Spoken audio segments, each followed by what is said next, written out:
Kinabukasan, umuwi na sila sa mansyon. Nagtataka si Talea dahil sobrang sakit ng kanyang ulo. Miguel, anong nangyari? Anong nangyari kagabi? Bakit ang sakit ng ulo ko? Tanong niya kay Miguel. Talea, hindi ko alam, Talea. Kahit kasal na tayo, hindi pwedeng magkatabi tayo ng higaan. Alam naman natin ang dahilan kung bakit tayo nagpakasal, di ba? Saad nito. Hindi siya makatingin kay Talea. Miguel, huwag ka nang mag-alala. Sang-ayon ako sa gusto mo. Ayaw ko rin naman na makasama ka sa isang kwarto at isa pa.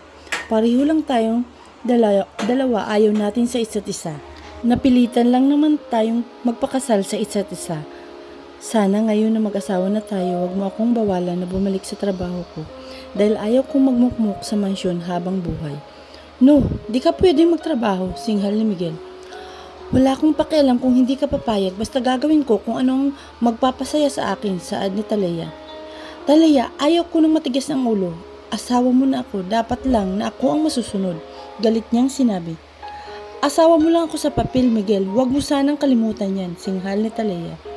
Pagdating nila sa mansyon, nagmamadaling bumaba si Talea sa kotse. Sinundan siya ni Miguel. Huwag mong ipapaalam kay mami at daddy ang status ng relasyon natin, Talea. Alam naman ng parents mo na hindi natin mahal ang isa't isa, diba? Sagot niya. Nagmamadaling pumasok si Talea sa mansyon. Nagulat siya nang sinalubong sila ng mga petals ng mga bulaklak. Hinagisan sila ng mami at daddy nila, pati na rin si Yaya Karina. Talea, Miguel, kumusta kayo? Nakangiting tanong ng mami niya. Mami, okay lang po. Humalik si Talea sa mami at daddy nila. Mabait din naman si Don Alberto at parang tunay na anak ang turing nila kay Talea. Talea, kapamilya ka na namin. Huwag ka sanang mahiya kung may problema ka. Sabihin mo sa amin ng mami mo, saad ni Don Roberto. Talea, Miguel, inayos na namin ang higaan nyo. Talea, nakalipat na ang mga gamit ni Miguel sa kwarto mo. Kailangang magkaapo na kami agad. Nagkatinginan si Talea at Miguel. Ngumiti na lang si Talea dahil ayaw niyang ma-open ang dalawa. Nagpaalam na silang umakyat sa taas para magpahinga. Pagpasok ni Miguel sa kwarto niya, nakalak na ito. Tumingin siya kay Talea, pumasok si Talea sa kwarto niya.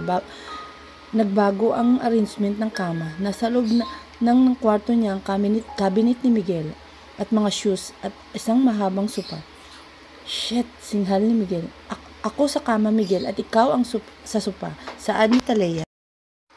Lumaki ang mga mata ni Miguel at nagmamadaling humiga sa kama ni Talea. Miguel, umalis ka dyan. Kama ko to, kaya dapat lang ako dito. Yung sopa mo, doon ka matulog. Ayaw umalis ni Miguel kaya sinipa niya ito at nahulog si Miguel sa kama. Namilipit ito sa sakit ng likod. Talea, ako ang may-ari ng bahay kaya ako ang may karapatan na humiga dyan. Singhal nito kay Talea. Pero inirapan lang siya ni Talea at nagtalokbong pa ito ng kumot.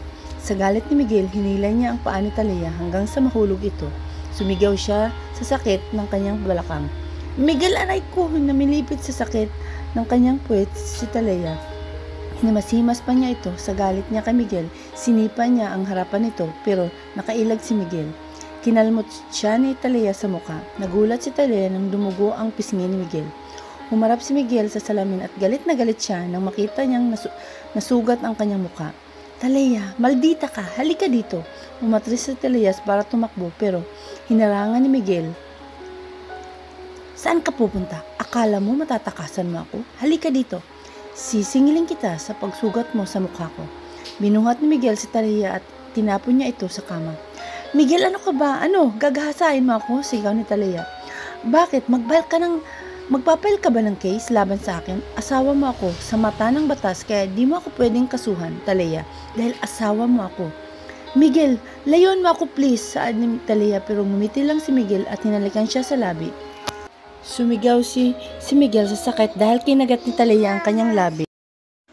Mabilis na tumayo si Talea at sinipa niya si Miguel sa puwet.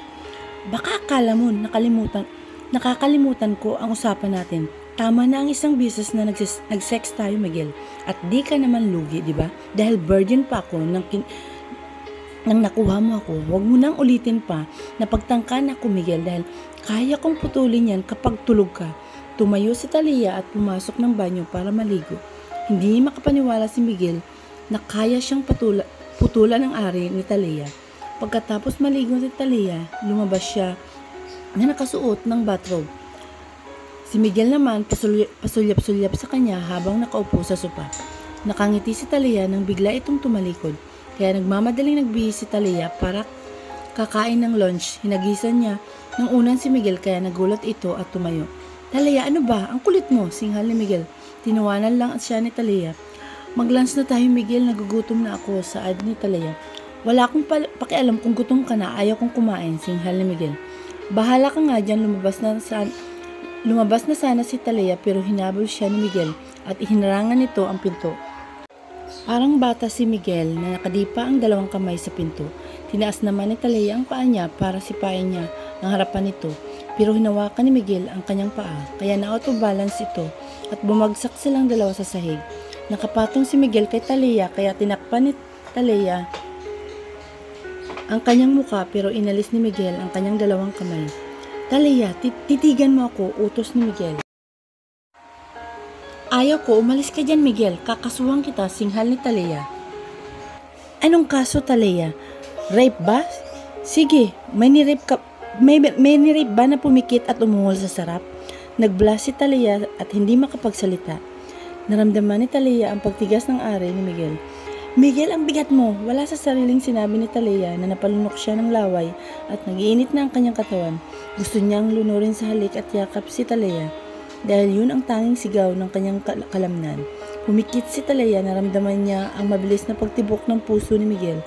Nag-aalab na rin ang kanyang damdamin at gusto niya ng halikan si Miguel. Talia, ako ang matutulog sa kama, ikaw sa sopa. Saad ni Miguel habang nanonood ng TV sa kanilang kwarto. Nakasimangot si Talia dahil hindi naman kasi siya sanay na matulog sa sopa. Mula pagkabata, nasa malambot siyang kama, natutulog kaya labis ang kanyang lungkot na sa sopa na lang siya matutulog. Hindi na siya nakipagtalo kay Miguel dahil ayaw niya ng gulo. Pumasok siya sa bathroom para mag-shower. Nitigan siya ni Miguel pero hindi niya ito pinapansin. Pagkatapos niyang maligo, tumayo na si Miguel at pumasok na rin para mag-shower. Kinuha ni Talia ang kanyang kumot at nilagay niya ito sa sopa. Habang nag-shower pa si Miguel ay humiga na siya sa sopa. Paglabas ni Miguel mula sa bathroom, humilik na si Talia. Pinagmamasdan niya ito habang natutulog. Nakangiti siya habang pinakikinggan niya ang hilik ni Talia. Humiga na rin siya sa kama para matulog pero kahit anong gawin niya, hindi siya makatulog. Tumayo siya at binuhat niya si Talia, pinahiga niya ito sa kama at nilagyan niya ito ng kumot. Humiga na rin siya sa tabi kay ni Talia, nag-i-enjoy siyang tigtigan ang magandang mukha ng asawa niya. Hinaplos niya ang mukha nito at hinalikan niya ang pisngi. Pinikit niya ang kanyang mga mata para matulog. Kinabukasan, nagising si Talia sa lakas ng tunog ng alarm clock. Pagmulat niya, ay labis ang kanyang pagkagulat nang makita niya si Miguel na nakayakap sa kanya at nakapatong pa ang mga paa nito sa kanyang mga hita. Hindi niya sinasadyang sinipa niya ito at tinulak dahilan sa pagkahulog nito sa kama. Talia, anong ginawa mo? Aray! Talia, sakit ng puwet ko, sigaw ni Miguel. Nagmamadali siyang tumayo at lumapit siya kay Miguel. Miguel, bakit magkatabi tayong natutulog? Paano nangyari yun? Sa sopa ako humiga kagabi tanong ni Talia. Hindi ko alam Talia, walang hiya ka, ang sakit ng katawan ko, singhal ni Miguel. Bumalik si Miguel sa kama at humiga ito ulit. Bakit ka natulog ulit? Bumahang ka na Miguel, matutulog pa ako ulit, saad ni Talia.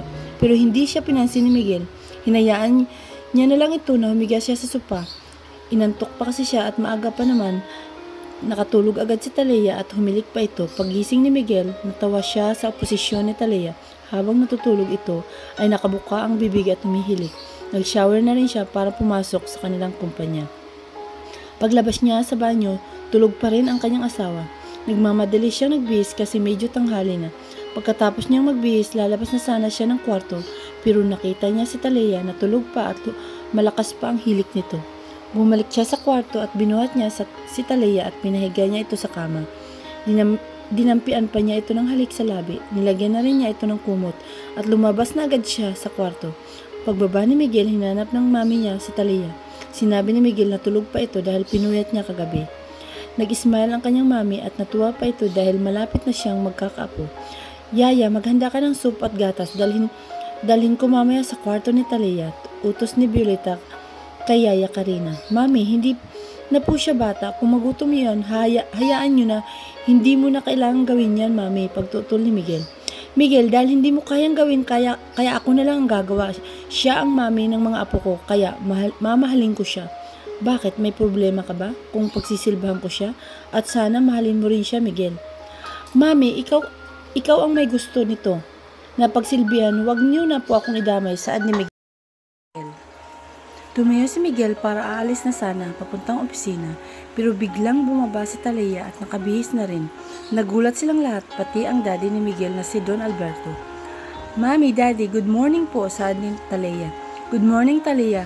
Bakit nakabihis ka, anak? Saan ka pupunta? Tanong ni Violeta. Mami, pwede po ba ako magtrabaho ulit? Tanong ni Talia. Nagkatinginan silang lahat. Ayaw kasi ni Violeta na lumabas si Talia sa mansyon. Nakasimangot si Miguel at lumapit ito kay Talia. Talia, hindi ka ba makaintindi? Di ba sinabi na ni Mami sa'yo na bawal ka nang magtrabaho? Galit na tura ni Miguel. Talia, pag-uusapan natin yan. Umalis ka na at ako nang bahala sa asawa mo, saad ng mami niya. Nakita ni Don Roberto na malungkot ang itsura ni Talia. Tumayo ito at kinausap niya si Talia. Iha, gusto ka namin na hindi ka man na magtrabaho. Mai-stress ka lang. Ayaw namin na ma-stress ka. Kung may gusto kang bilhin, ibibigay namin sa'yo. Bibigyan ka namin ng credit card, saad ni Don Roberto. Daddy, gusto ko pong magamit ang profession ko. Kung okay lang po sa inyo. Gusto ko magtrabaho ulit. Mami, aalagaan ko po ang katawan ko, saad ni Talia. Talia, pwede bang tumigil ka? Saan ka magtatrabaho? Ang sabihin mo, gusto mo lang makita ang boyfriend mo. Gawin mo pang dahilan ang trabaho, singhal ni Miguel. Umalis na si Miguel, halatang galit na galit siya kay Talia. Hindi naman maintindihan ni Talia kung bakit nagagalit ng ganon si Miguel. Ang gusto lang naman niya ay magtrabaho ulit. Ayaw niya magmukmok sa mansyon buong maghapon. Napansin ni Don Alberto na umiiyak si Talia. Kaya kinausap nito si Violeta na huwag masyadong higpitan si Talia dahil nakikita naman nila na matinong babae ito. Pinayagan nilang magtrabaho si Talia pero hatid sundo siya ng driver nilang si Manong Damian. Natutuwa si Talia at niyakap niya si Violeta. Nagmamadali siyang kumain ng breakfast. Pinadalan pa siya ng mga pagkain ni Violeta dahil ayaw niyang kumain si Talia ng mga hindi healthy na pagkain. Pag alis ni Talia, narinig ni Don Alberto ang buntong hininga ni Violeta dahil kung siya lang ang masusunod, ayaw niyang lumabas ng mansyon si Talia pero pinagsabihan siya ni Don Roberto na hindi pwedeng itago nila si Talia sa mansyon. Mas nakakabuti kung malayang makakalabas-pasok si Talia sa mansyon. Lalo na at pamilya na nila ito, baka sabihin ng mga magulang nito na minamaltrato ang kanilang unika iha. Alam ni Don Roberto kung gaano kamahal ni Victor ang anak nitong si Talia, pero hindi niya lang lubos maisip na pinagnakawan sila nito kahit sa kabila ng mabuti nilang pakikitungo kay Victor na ama ni Talia. Hinahanap nila ang mga magulang ni Talia dahil nang pinunta nila ito sa bahay nila, napagkamalan nila na iba na ang may-ari ng bahay at hindi yun alam ni Talia. Alam nilang hindi madali kay Talia kapag nalaman nito na iba na ang may-ari ng kanilang bahay. Baka ito pa ang dahilan sa pagguho ng mundo nito. Samantala, si Nathan at Vanessa naman ay masaya silang nagkukwentuhan sa loob ng opisina. Nagulat silang dalawa nang biglang pumasok si Talia. Hindi nagsasalita si Talia, kinuha niya lang ang mga natitira niyang gamit sa loob ng opisina nila ni Nathan. Magkasama lang kasi sila sa isang opisina dahil gusto nilang makita ang isa't isa noong sila pa ang magkarelasyon. Tumayo si Nathan at lumapit siya kay Talia pero mabilis na umatras si Talia at tumawa pa si Vanessa habang hinawakan nito ang kamay ni Nathan. Talia, kumusta ang bagong kasal? Mabuti naman nakalabas ka ng mansyon. Hindi ka ikinikulong ni Violeta sa kwarto mo, saad ni Vanessa habang hinaplos nito ang mukha ni Nathan. Tinulak ni Nathan si Vanessa dahil nakita niya na nangingilid ang mga luha ni Talia. Walang sabi-sabi si Talia, nagmamadali na siyang lumabas ng opisina ni Nathan. Nasa labas na siya ng pintuan kaya malaya na niyang pinakawalan ang kanyang mga luha na kanina pa niya pinipigilan. Pinikit niya ang kanyang mga mata habang hawak-hawak niya ang kanyang mga gamit na kinuha niya mula sa loob. Huminga siya ng malalim pero nakaramdam na rin siya ng sakit. Sinundan siya ni Nathan sa labas kaya nagmamadali siyang tumakbo. Pero nabangga siya sa dibdib ng matipunong lalaki at nahulog ang hawak niyang mga magamit. Pagtingala niya ay nagulat siya na si Miguel lang ang nasa kanyang harapan. Nakita ni Miguel ang mga luha ni Talia, sobrang sikip ng dibdib ni Talia ng oras na yun. Miguel, sambit niya sa pangalan ng kanyang asawa. Niyakap siya ni Miguel ng sobrang higpit.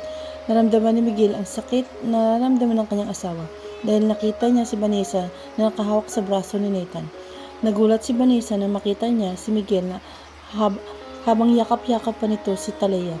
Si Vanessa naman ngayon ang silos na silos kanina lang sa loob. Ginawa niya ang lahat para masaktan at magselos si Talia sa kanya. Pero ngayon na nakakulong sa mga braso ni Miguel si Talia ay halos gusto na niya itong sabunutan. Lumapit siya kay Miguel at sinigawan niya si Talia. Talia, baka nakakalimutan mo kung si kaninong boyfriend yung niyayakap mo. Bitawan mo si Miguel kung ayaw mong basagin ko ang mukha mo. Singhal ni Vanessa. Kumalas si Talia sa pagkayakap kay Miguel. Walang salita na lumabas sa kanyang bibig pero hinablot niya ang buhok ni Vanessa. Bakit Vanessa? Masakit ba ang magantihan ka? Kung ayaw mong gawin sa'yo, huwag mong gawin sa iba. Nagulat si Vanessa sa sinabi ni Miguel. Nilapitan niya ito sabay tulak kay Talia. Pero mas nagulat si Vanessa nang sampalin siya ni Talia sa magkabilang mukha. Hayop ka, Talia. Bakit mo ako sinampal? Wala kang karapatan na saktan ako. Gagantihan sana niya ito nang sampalin si Talia pero sinalo ni Miguel ang kamay niya at tinulak siya ni Miguel ng malakas kaya bumagsak siya sa sahig. Huwag mong sasampalin. Huwag mong sasaktan ang asawa ko, Vanessa. Singhal ni Miguel. Nagtataka si Vanessa sa pinapakita ni Miguel sa kanya dahil ang alam niya ay mahal na mahal siya ni Miguel. Miguel, anong ibig sabihin nito? Bakit kinakampihan mo ang maruming babaeng yan? Singhal ni Vanessa. Sa galit ni Talia, lumapit siya kay Vanessa at tinuro niya ito sa mukha. At dinuraan niya ito at lumaki ang kanilang mga mata sa ginawa ni Talia pero mas nagulat sila sa bawat salitang binitawan ni Talia. Ang kapal na mukha mo. Vanessa, tinawag mo akong marumi? Hindi ka ba nahihiyang sabihin yan? Mismo sa harapan ko, sa harapan ng mga lalaking umiyot sa'yo, gumamit sa'yo, saan ka ba humuhugot? Saan ka ba humuhugot ng kakapalan ng pagmumukha mo, Vanessa? Nananahimik ako dahil edukada akong tao, hindi ako katulad mo na namamangka sa dalawang ilog. Galit nitong sinabi. Lumaki ang mga mata nilang tatlo, lalo na si Miguel na walang alam sa mga ginagawa ni Vanessa. Bawiin mo ang mga sinabi mo. Talia, dahil walang katotohanan yan, singhal ni Vanessa kay Talia. Pero tinawanan lang siya nito. Ha, bawiin? Bakit? Bakit Vanessa, nahihiya ka ba? Ikaw ang malandi, ikaw ang marumi at nakakadiri, kaya huwag mong ipupunas sa akin ang mga kakatihan mo, singhal ni Talia. Talia, anong ibig mong sabihin? Bakit mo sinasabi ang mga masalitang yan? Singhal ni Miguel. Miguel, huwag mong paniwalaan ang malanding yan. Kakasuhan kita, Talia, tandaan mo yan, humanda ka sa ganti ko sa'yo. Lumapit si Nathan kay Talia at kinausap niya ito. Talia, umuwi na tayo. Mag-uusap tayo. Umalis ka na sa mansyon ng mga de los Reyes. Ibabalik natin ang pagmamahalan natin. Huwag mong pahirapan ang sarili mo, saad ni Nathan. Itinulak siya ni Talia na parabang takot na takot si Talia na madikit ang kanyang balat sa balat ni Nathan. Talia, sa bahay ko doon muna tayo habang wala pa akong mahahanap na malilipatan natin. Magsasama na tayo. Talia, hindi mo kailangang tumira sa bahay ng mga de los Reyes. Seryosong sinabi ni Nathan. Nathan, tapos na tayo. Sa araw na nakipag-sex ka kay Vanessa, pinutol mo na ang ugnayan natin. Nandidiri ako sa inyong dalawa. Mga marurumi kayo, lalo na kay Vanessa. Pagkatapos mong makipag-sex kay Nathan, lumipat ka na naman kay Miguel. Vanessa, totoo ba na nakipag-sex ka kay Nathan? Totoo ba? Tanong ni Miguel. Miguel, sinungaling ang hayop na yan. Gusto niya lang tayong sirain. Hayop ka, Talia. Sinungaling ka. Sinisiraan mo ako sa lalaking mahal ko. Para makuha mo si Miguel sa akin, anak lang ang dahilan kung bakit pinakasalan ka niya. Kaya tigilan mo na ang paninira sa akin dahil hindi kita aatrasan at ako lang ang mahal ni Miguel. Ako lang, Talia, singhal ni Vanessa. Talaga, Vanessa, ang galing mong gumawa ng drama. Bago ang kasal namin ni Miguel, nakita kitang nakapatong kay Nathan. Ano yun, umupo ka lang sa mga hita niya tapos di kayo nagsisex? Kitang-kita ko kung paano nilamas ni Nathan ang suso mo. Tapos sasabihin mong hindi totoo na gumagawa lang ako ng kwento? Tanong ni Talia. Talia, I'm sorry. Kung nakipag-six man ako kay Vanessa dahil nasasaktan ako, dahil kinuha ka nila sa akin, gumanti lang ako. Pero Talia, ikaw lang mahal ko, ikaw lang sinisigaw ng puso ko, tura ni Nathan habang umiiyak. Hindi na ako para sa iyo, Nathan, at nagsisex na rin kami ni Miguel, kaya hindi mo na ako pwedeng lapitan dahil isa na akong De Los Reyes at soon magkakaanak na kami, kaya umalis ka na sa buhay ko, singhal ni Talia. Talia, sabihin mong hindi totoo ang sinasabi mo.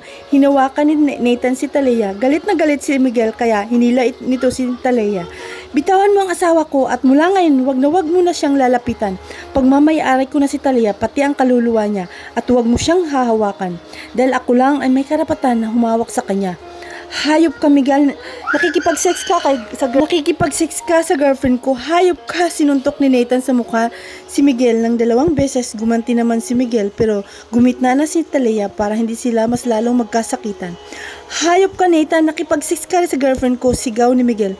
Miguel, siya ang lumapit at lumandi sa akin. Pinagbigyan ko lang. Huwag mong saktan si Talia, Miguel, dahil sa oras na paiyakin mo siya, ilalayo ko siya sa iyo dahil dadalhin ko siya sa lugar na hindi mo makikita. Hinawakan ni Miguel si Talia. Baka sa mukha nito ang takot na iiwanan siya nito. Nagtataka si Talia sa higpit ng hawak ni Miguel sa kanyang kamay. Nathan, kahit anong gagawin ko sa asawa ko, wala kang pakialam dahil akin lang ang asawa ko. Kahit sino, walang karapatan na kunin siya mula sa akin. Kahit gustuhin man ni Talia na lumaya sa akin, hindi ko ibibigay sa kanya. Kaya mag-move on ka na, Nathan. Ikaw ang unang nanakit sa kanya, di ba? Nakipag-sex ka sa girlfriend ko. Sinaktan mo si Talia, binayaran ka na ng 20 milyon ni Mami, di ba? Bakit ka pa naghahabol sa asawa ko? Kulang pa ba ang bayad namin sa iyo para layuan mo ang asawa ko? Saad ni Miguel. Hindi na nagsalita si Nathan at tumalikod na siya. Nahiya siya kay Talia at nagmamadali siyang pumasok sa kanyang opisina. Nathan, totoo ba? Totoo ba? Tanong ni Talia na hinablot niya ang braso ni Nathan at sinampal niya ito sa magkabilang muka. Talia, I'm sorry. Natukso ako sa pera. Sana mapatawad mo ako. Plano ko naman talaga na ibalik sa kanila ang pera eh. Naghanap lang ako ng tamang oras. Paliwanag ni Nathan habang si Talia naman ay walang tigil sa pagpatak ng kanyang mga luha. Nathan, ang ibig mong sabihin, imbis na ipaglaban mo ang pagmamahala natin, mas pinili mo ang pera? Ganun ba talaga ako? Kawalang kwenta, Nathan. Mas mahalaga pa ba ang pera sa'yo kaysa sa akin? Ang sakit-sakit, Nathan. Ang baba ng tingin mo sa akin. Humagulhol ng iyak si Talia. Lumapit si Miguel sa kanya at hinaplos nito ang mukha ni Talia. Miguel, bakit di mo sinabi sa akin ng totoo para hindi ako nagmumukhang tanga? Ako ang pambayad ng ninako na pera ng ama ko at ngayon naman binenta ako ng boyfriend ko. Boyfriend ko sa'yo? Tanong ni Talia kay Miguel. Talia, let's go. Sa mansyon na tayo mag-usap. Saad ni Miguel.